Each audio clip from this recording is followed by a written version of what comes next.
राष्ट्रीय शिक्षा नीति 2020-22 के तहत प्राइमरी विद्यालयों को दूसरे विद्यालय में मर्ज करने की योजना के खिलाफ अनुसूचित जाति अनुसूचित जनजाति बेसिक शिक्षक महासभा ने जिला बेसिक शिक्षा अधिकारी कार्यालय आगरा पर विरोध प्रदर्शन किया और बीएसए जितेंद्र कुमार गौड़ को मुख्यमंत्री उत्तर प्रदेश के नाम ज्ञापन सौंपा।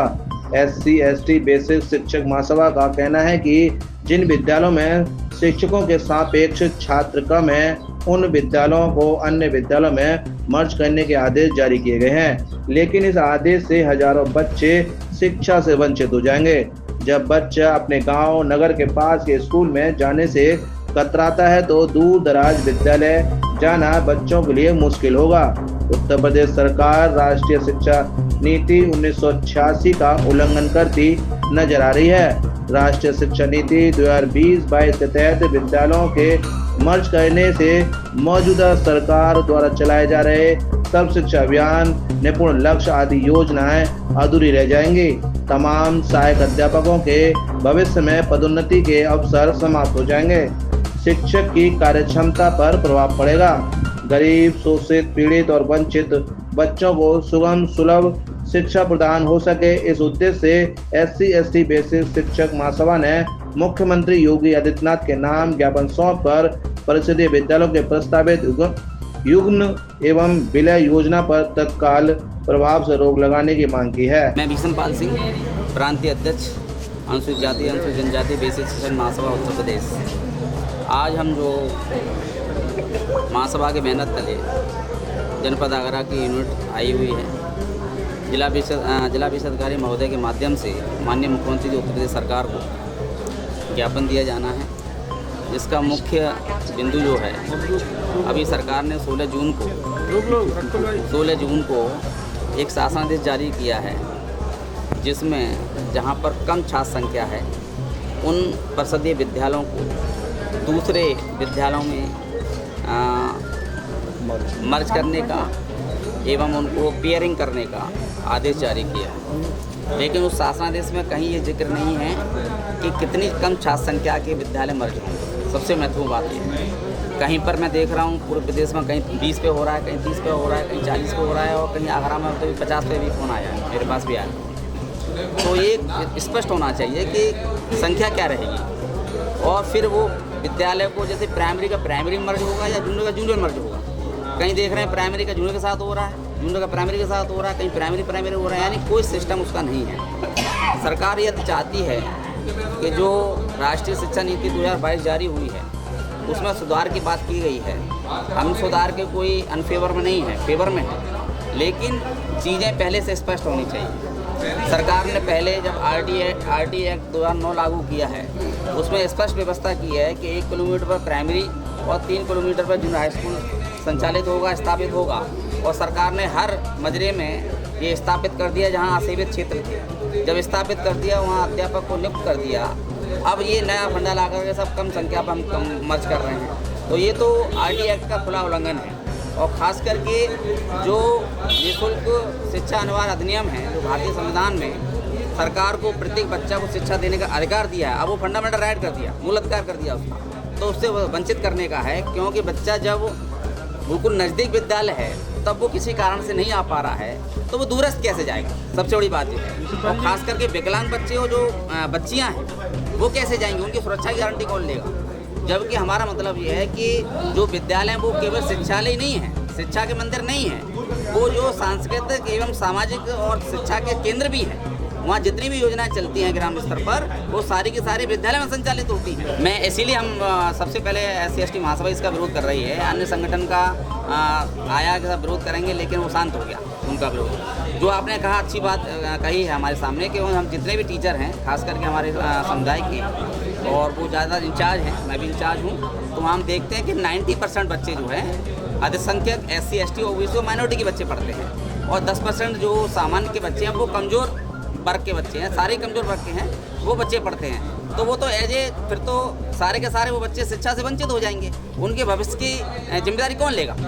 उनका तो भविष्य के साथ खिलवाड़ हो रहा है। अगर वो बच्चा वहाँ अपने को सुरक्षित समझ रहा है, वहाँ पर हम सारे मेहनत कर रहे हैं। हम ये कह रहे हैं कि अगर संसाधन की आप बात कर रहे हो तो संसाधन वहाँ जुटाइए, कौन मना कर रहा है? संसाधन लगाइए, अच्छे से अच्छे संसाधन लगाइए। जहाँ पर कमी है बच्चों की, उनके लिए कोई ना कोई नई प्लानिंग लाइए।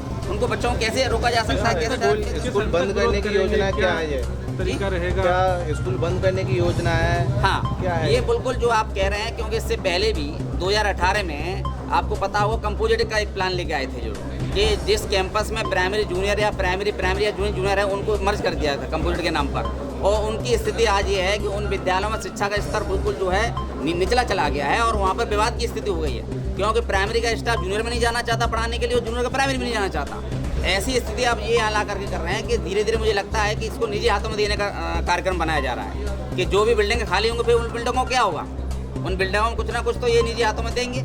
सबसे बड़ी बात यह है कि जब सरकार ने एक नियम बनाया था कि 1 किलोमीटर प्राइमरी होगा और 3 किलोमीटर जूनियर होगा, उसी नियम के तहत आप मान्यता भी देते हो, तो मान्यता फिर आप क्यों दे रहे हो जब वहाँ पर ऑलरेडी 1 किलोमीटर विद्यालय और 3 किलोमीटर नुकसान होगा इस योजना? इससे बिल्कुल नुकसान होगा और देश का जो है बहुसंख्यक जो समाज है उनके वो बच्चे शिक्षा से बिल्कुल वंचित हो जाएंगे और जो पुरानी व्यवस्था है वहीं पर उनको लाने की व्यवस्था की जा रही है। मांग है कि कम विद्यालय मतलब कम नामांकन वाले जो विद्यालय हैं उसमें पेयरिंग किया जा रहा है। शासन के स्तर से भी निर्देश मिले जहाँ पे भौतिक सुख सुविधाएँ स्कूल में प्रदान करने के लिए पेयरिंग किया जा रहा है। जो पास के स्कूल हैं जहाँ छात्र नामांकन कम है, जिससे कि वहाँ टीचर भी पर्याप्त हो सके और बच्चों का नामांकन भी अच्छे से किया जा सके। क्योंकि स्थिति ये आ रही है कि कहीं 50 बच्चे हैं वहाँ 2 ही टीचर हैं, इसलिए अपने गार्जियन भी जो रहता है वो यही समझते हैं कि हाँ 2 टीचर क्या पढ़ाएंगे।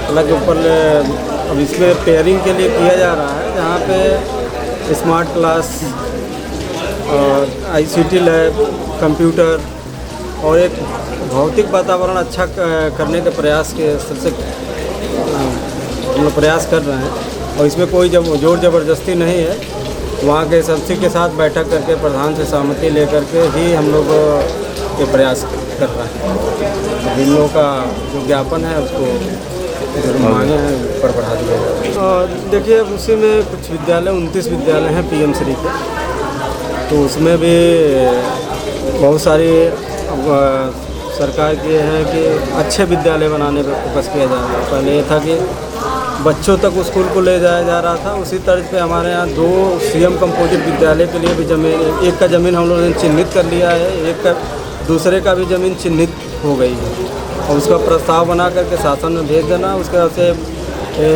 30 से 35 करोड़ का प्रोजेक्ट है जहाँ प्री प्राइमरी से लेकर के 12वीं तक की कक्षाएँ संचालित होंगी और ये हर न्याय पंचायत में एक बड़े बड़े विद्यालय बनाने का प्रयास चल रहा है। क्या कोई ऐसे स्कूल हैं जो संचालित हो चुके हैं, रन में है?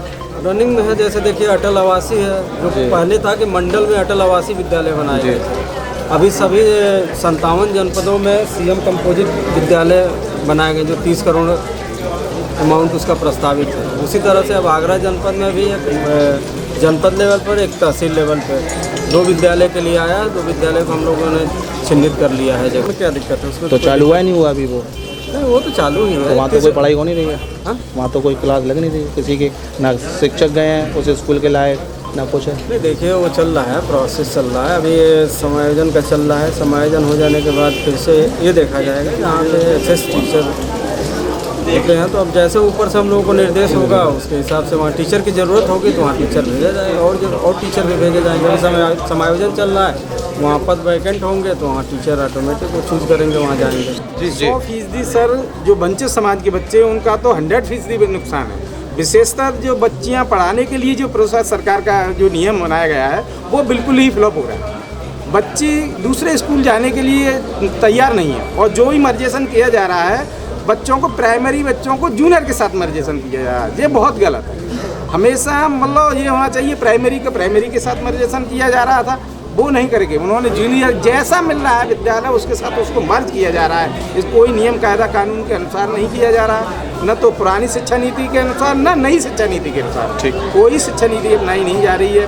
कहाँ से आदेश आया, कैसे आदेश आया, कोई आदेश का जानकारी नहीं है और सरकार अपना जबरदस्ती थोप रही है मर्जी से। वाला अनुसूचित जाति जनजाति बेसिक शिक्षक महासभा से कांग्रेस से ही बनते हैं। देखिए ये तो स्पष्ट है कि जितने भी आदेश आए अभी तक कोई क्लियर नहीं है, लेकिन फिर भी अगर ये देखा जाता है कि अगर ये चीज़ अगर लागू हो जाती है मर्ज करने वाली, तो उसमें बालिकाओं का जो बच्चे छोटी छोटी लड़कियां हैं उनके भविष्य का बहुत ही ज़्यादा खिलवाड़ होगा, क्योंकि वो बच्चियां जो हैं वो इतनी दूर जा नहीं सकती हैं, क्योंकि अभी तो 1 किलोमीटर पर प्राइमरी स्कूल है तो वो लोग मैनेज कर लेते हैं, लेकिन अगर दूरी बढ़ जाती है तो छोटी बच्चियां जो हैं वो जाने से वंचित हो जाती हैं।